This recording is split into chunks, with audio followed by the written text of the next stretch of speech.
इस वीडियो में देखिए दादिया ग्राम पंचायत की ग्राउंड रिपोर्ट। दादिया ग्राम पंचायत के सरपंच पद के लिए 4 उम्मीदवार है। भाजपा विधायक प्रताप गमेती का पुत्र चंद्रेश गमेती, सामाजिक कार्यकर्ता नंद किशोर गमेती, सिवड़िया निवासी किशन गमेती व प्रेमचंद गमेती चुनाव लड़ रहे हैं। 3 प्रत्याशियों को मैं व्यक्तिगत तौर पर जानता हूं, लेकिन चौथे प्रत्याशी प्रेमचंद गमेती को नहीं जानता। 3 दिन तक प्रेमचंद गमेती से मिलने का प्रयास किया, लेकिन न कहीं उसका चुनावी पैम्पलेट या पोस्टर नजर आया और न ही सरपंच उम्मीदवार प्रेमचंद गमेती से मुलाकात हो पाई। बेहड़ा में नंद किशोर गमेती अपने समर्थकों के साथ चुनाव प्रचार करते हुए दिखे, वहीं मोटावीड़ा के रास्ते में चंद्रेश गमेती अपने समर्थकों के साथ नयागढ़ की ओर जाते हुए मिले। सिवड़िया के किशन गमेती से फोन पर बात हुई, लेकिन वो हमसे मिले नहीं, हर बार टाल गए। किशन गमेती भाजपा के सक्रिय कार्यकर्ता है और पूर्व प्रधान पुष्कर तेली के कार्यकाल में भाजपा के पंचायत समिति सदस्य रहे। बहरहाल तीनों प्रत्याशी द्वारा अंदर ही अंदर जोरदार तरीके से चुनाव प्रचार किया जा रहा है। आज हम अभी पहुंचे हैं गोगुंदा पंचायत समिति की दादिया ग्राम पंचायत के बेहड़ा गांव में। बेहड़ा गांव में हम ग्रामीणों से चर्चा करेंगे, प्रत्याशियों से भी हम बात करेंगे। उससे पहले हम गांव-गांव जाकर ग्रामीणों से ये बात कर रहे हैं कि उनके गांव के क्या मुद्दे हैं। तो यहीं पर गांव के कुछ लोग मौजूद हैं, इनसे हम बात करते हैं। नमस्कार। नमस्कार सर, मेरा नाम बंसीलाल गमेती है। मैं इसी गांव बेहड़ा में रहता हूँ और समस्या तो है ही है, वादा करके जाते वापस आते नहीं हैं और चुनाव होते तब आते हैं। कोई भी हुआ, मैं किसी पार्टी या उसका विरोध नहीं करना चाहता हूँ, किसी के पक्ष नहीं लेना चाहता हूँ, लेकिन व्यक्तिगत काम ऐसे नहीं होता है कि किसी व्यक्ति को काम दे दे व्यक्तिगत हो नहीं देता। सामूहिक अगर कोई विकास हो तो विकास दिखता है, गांव में दिखता है विकास। तो सामूहिक विकास के लिए हम चाहे तो सड़क हो, पानी हो या कोई भी अगर सामूहिक विकास अच्छी तरह से हो तो सभी को अच्छा लगता है। जैसे कि हमारे यहाँ पर 15-20 मकान हैं, जैसे कि हेवी लेन जा रही है अभी भी, आप चाहे तो आप वीडियो दिखा सकते हैं। वो हमारे मकान के ऊपर होकर जा रही है। हमने शायद मकान बाद में बनाए या पहले बनाए, लेकिन हम इतने अमीर भी नहीं है कि मकान हम उसको तोड़ के वापस मकान बना सकते। लेकिन हम शायद तो कुछ भी हो, हमें ये क्या बोलते उसको, शायद इसके लिए कोई भी वो फाइल भरनी हो या कुछ भी करना हो या इस लैंड को हटाया जाए तो हमको मकान ऊपर बनाने हो या हमको काफ़ी खतरा है इससे। बिल्कुल, हाँ, आपके जो ये लाइन घरों के ऊपर से गुजर रही है और आप काफ़ी समय से परेशान हैं, आप ये कहना चाह रहे हैं। बिल्कुल। और इसको हटवाने के लिए आपने क्या क्या किया अब तक? हमने एक बार कलेक्टर साहब आए थे, उस कलेक्टर साहब का नाम मेरे को याद नहीं है शायद, हमने उनको रिपोर्ट भी दी थी। विधायक साहब भी मौजूद थे, उन्होंने कहा था कि हम बात करेंगे। क्या पता बात की, यानी कि हमने भी संपर्क नहीं किया था वापस उनके बाद में, लेकिन लाइनमैन से भी बात की थी। उन्होंने कहा कि डिमांड भरना पड़ेगा आपको। हमने कहा डिमांड भी हम भर देंगे, लेकिन उन्होंने कुछ जवाब नहीं दिया हमको। मतलब आपकी ज़मीनों के ऊपर, आपके घरों के ऊपर बिजली विभाग की लाइन गुजर रही है, उसको हटवाने के लिए पैसा आपको जमा करवाना है। बिल्कुल हाँ, कहा था उन्होंने। हमने यस भी किया था कि हम डिमांड भर देंगे, लेकिन हमको मुफ्त हो गया, हमको शांति होगी। और पानी के लिए हम गर्मी या सर्दी में तो हम ठीक है कुएं का पानी पी लेते, लेकिन बारिश के टाइम में हमको बिल्कुल जो जैसे कि चाय होती है ना, अपने दूध की चाय बनाते हैं, उस प्रकार का हमको पानी पीना पड़ता है। गंदा पानी, नाले बावड़ी है वो नाले में बनी हुई है, तो नाले में वो पानी कुएं में घुस जाता है, तो वो बिल्कुल गंदा पानी हो जाता है। इसके लिए बोरवेल भी किए, 2 बोरवेल किए, लेकिन अभी तक उस पर कोई प्लान नहीं लगाए। मैं विरोध नहीं करता हूँ, लेकिन बोलना तो चाहिए, किसी को भी बताना तो चाहिए। मतलब यहाँ बोरिंग किया, उसमें पानी आ गया, पानी आया, लेकिन ना उस पे हेडपम्प है ना मोटर है, कुछ नहीं। हेडपम्प लगाए, 2-3 लगाए, पर नहीं, हेडपम्प में पीने लायक पानी नहीं है। इसकी जांच करो ना, जांच तो करो ना, क्यों नहीं पीने लायक पानी, गंदा क्यों आ रहा है, ख़राब क्यों आ रहा है, क्यों नहीं पीने लायक पानी है। मतलब अगर पीने लायक नहीं है पानी, वैसा है तो फिल्टर करने की जरूरत है, बिल्कुल, तो फिल्टर यंत्र यहाँ पे लगाओ, बिल्कुल है ना। लेकिन पीने का शुद्ध पानी तो विद्यालय है, तो विद्यालय में बच्चे बिल्कुल पानी पीने के पानी लायक क्या पानी है ही नहीं, वहाँ पर सुविधाएं भी नहीं है पानी पीने की। मतलब हेडपम्प नहीं, कुछ भी नहीं। फिर क्या करते हैं, कहाँ से पानी लाते हैं? वहाँ से 1 किलोमीटर दूरी कुएं पर जाते। अगर खुदा ने कुछ हादसा हो जाए कुएं में तो फिर उसकी जिम्मेवारी किसकी है? ये बहुत बड़ी यहाँ की समस्या है। गांव के बिल्कुल चौराहे पे ही स्कूल है और बच्चे जो है पानी पीने के लिए कुएं पे जाते हैं। अब इससे बड़ी जो है क्या बड़ी समस्या होगी। बड़े छोटे छोटे बच्चे हैं और हर समय खतरा यहाँ पे बना रहता है। और सड़कों की क्या स्थिति है यहाँ पर? सड़कों के लिए देखो, रोड के किनारे है तो यहाँ पर तो सीसी सड़क बन गया है, लेकिन और गांव में भी मकान बने हुए मतलब दूर दूर पे 15-20 मकान इकट्ठे, 10 मकान इकट्ठे। वो काफ़ी दूर नहीं है रोड से, वो 1 किलोमीटर भी नहीं है, लेकिन वहाँ पर आने जाने के लिए अभी बारिश के टाइम में बहुत मतलब कीचड़ वगैरह मतलब है, और घास भी बहुत बड़ी बड़ी है। सांप के लिए बहुत खतरा रहता है, चीते वगैरह, मतलब रोड आने जाने के लिए कुछ व्यवस्था नहीं है। अच्छा, आपके गांव में ये जो सरकारी योजनाओं की बात अपन करें तो कितने लोगों को प्रधानमंत्री आवास योजना का लाभ मिला है? ये तो मेरे को तो मालूम नहीं है, आप वो बंसी मालूम होगा। अच्छा, आप ही बताएंगे। तो यही गांव के जागरूक व्यक्ति एक ही है बस, बंसी जी यही ध्यान रखते हैं, आप नहीं रखते? मैं भूतपूर्व वार्ड पंच भी रह चुका हूँ, लेकिन पीएम आवास तो अभी तक किसी को नहीं मिला है। बीपीएल परिवारों की क्या स्थिति है? कितने परिवार यहाँ हैं? बीपीएल परिवार में कंफर्म तो नहीं बता सकता मेरे को इतना पर, लेकिन ज़्यादा बीपीएल ही है। बावजूद उसके जो है प्रधानमंत्री आवास योजना का लाभ नहीं मिल पा रहा है। पीएम आवास एक ही। और भी हम जो जन कल्याणकारी योजनाओं की बात करें तो उनकी क्या स्थिति रहती है? ये जो डिजिटल इंडिया वाली बात है तो गांव के लोग जो है आधार कार्ड है चाहे बैंक, ये किस तरह की समस्याएं हैं? बैंक के तो गरीब हैं तो बैंक में तो वैसे ही हमको बहुत परेशान करते हैं बैंक वाले भी, इसके लिए भी कोई ध्यान देता नहीं है। महीने में 2-4 बार भी भटक के आ जाते लोग, इधर भेजते उधर भेजते, एक कहता उसके पास जाओ, एक कहता उसके पास जाओ, वापस घर आ जाते लोग किराया बिगाड़ के, लेकिन काम भी नहीं होता उनका। काम भी नहीं हो पाता है। अच्छा, अब लोग आ रहे हैं तो क्या मांग रहे हैं आप? उनसे क्या मांग कर रहे हैं कि क्या क्या वो करवाएं आपके यहाँ पे? हम तो कह रहे हैं हमारा पानी की व्यवस्था करो, और ये लाइन है लाइन हटाओ, और किसी के रोड के थोड़ा बहुत इधर कच्चा है उसको रोड को सही करो, ये मांग है बस। चलिए ठीक है।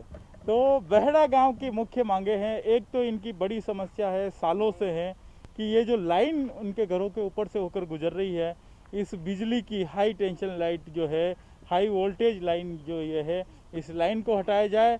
दूसरा, इस गांव के लोग ये मांग कर रहे हैं कि यहाँ पर जो पहाड़ों में, मैं जिस जगह पे हूँ आगे खाई है और खाई के बाद में पहाड़ है, उस पहाड़ पे कई परिवार है, तो वहाँ तक पहुँचने के लिए जो है सीमेंट की सड़कें हों। इसके साथ ही पानी की यहाँ पर उपलब्धता नहीं है, पेयजल जो है शुद्ध पानी इनको मुहैया करवाया जाए। ये 3 ही फिलहाल यहाँ की मुख्य मांगे हैं। बात करेंगे प्रत्याशियों से, उनके मन में क्या घोषणाएं हैं, वो इस बेहड़ा गांव के लिए क्या करना चाह रहे हैं, क्या सोच रहे हैं। बेहड़ा गांव के चौराहे पर ही हमें मिल गए सरपंच पद के उम्मीदवार नंद किशोर गमेती। आप मालू गांव के हैं और अभी घर घर जाकर चुनाव प्रचार कर रहे हैं। इनके साथ में पूरी इनके समर्थकों की टीम है, जो भी घर घर जाकर अपने पक्ष में वोट करने के लिए, अपने उम्मीदवार को वोट करने के लिए अपील कर रहे हैं, लोगों से समझाइश कर रहे हैं। नंद किशोर जी नमस्कार। नमस्कार सर। सरपंच बनने की जो है ये सोच कैसे उत्पन्न हुई? आप तो एनजीओ के साथ काम कर रहे थे, फिर अचानक कैसे सरपंच बनने का ख्याल आया? जी, जैसे कि मैं एनजीओ के साथ काफ़ी टाइम से काम कर रहा हूँ और मुझे गांव की स्थिति लगभग पता है, क्योंकि मैं लगभग 1.5-2 साल से एनजीओ के साथ जुड़ा हुआ हूँ।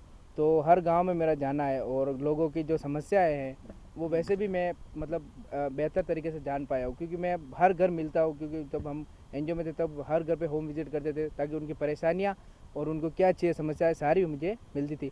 इसलिए जब इस बार मौका मिला तो हमने भी सोचा कि क्यों ना हम जनता की सेवा कर लेवे कुछ अपने। जैसे कि मैं जो एनजीओ में काम करता था वो मैं दूसरे गांव में करता था, मेरी पंचायत में एनजीओ काम नहीं करता, मतलब जो मैं काम करता हूँ वो मेरी पंचायत में नहीं था।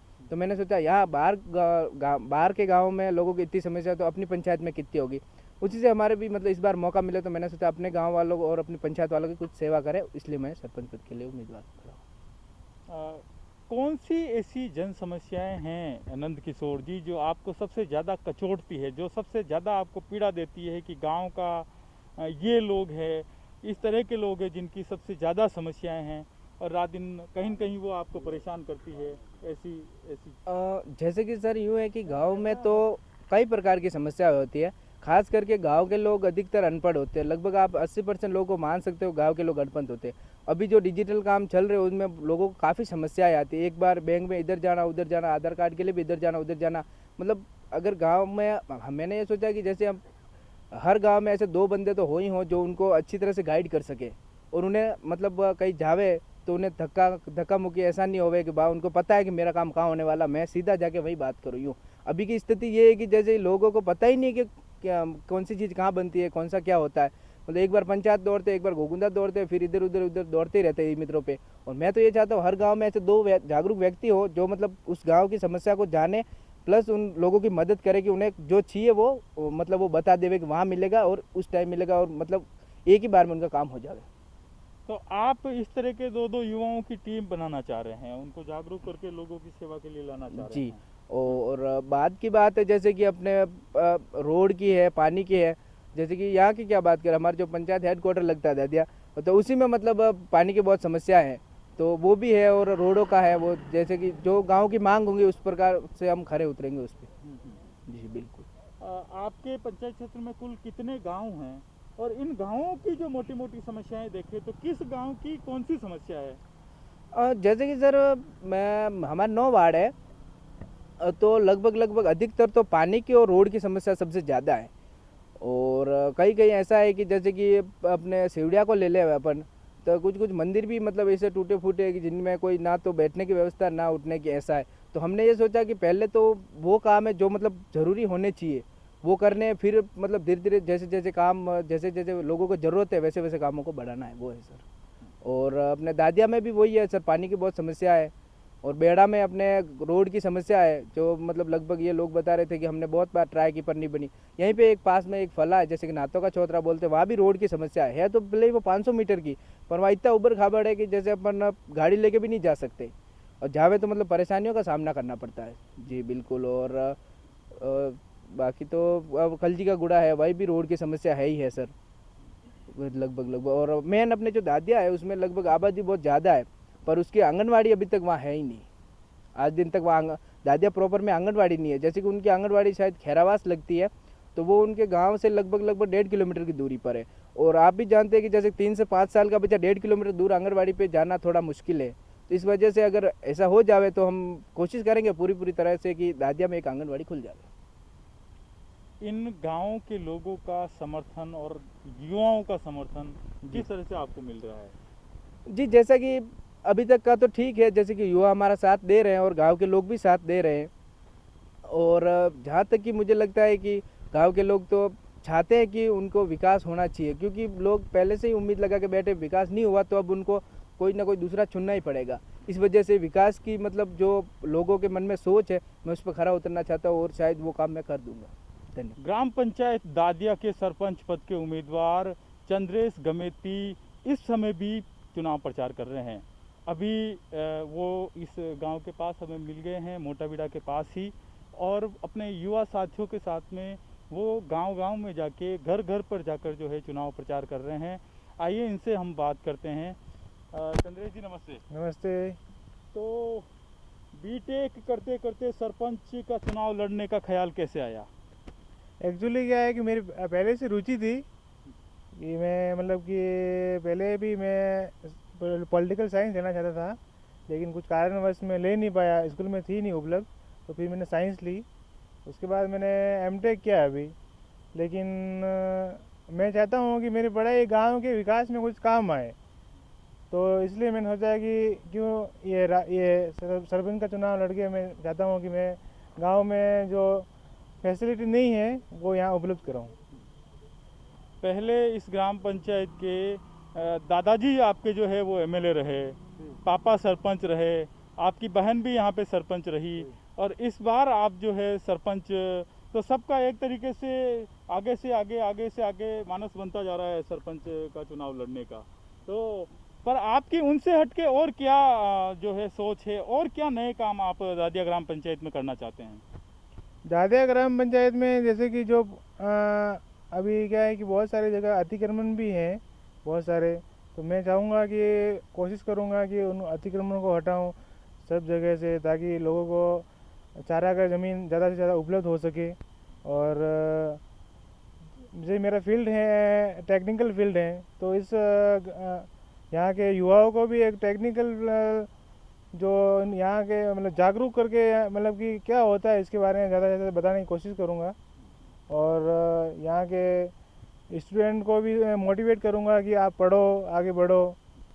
और भौतिक विकासों की बात करें, हम मूलभूत सुविधाओं की बात करें, तो आप तो जयपुर में रहे हैं, सारी चीज़ें आपने वहाँ देखी है, और यहाँ गाँव में आप अपने घर के आसपास के गाँवों में क्या जन समस्याएं देखते हैं, कौन सी मूलभूत सुविधाएं ऐसी देखते हैं जो अभी भी नहीं हैं और वो पहुंचाना ज़रूरी है और वो आप पहुंचाएंगे, ऐसा कुछ है? तो अभी जैसे कि मैंने प्रचार कर रहा हूँ, मैं लगभग 8-9 दिन हो गए, तो तब से मैं लगभग हर मोहल्ले, हर गांव में, हर डाणी में घुमा हूँ।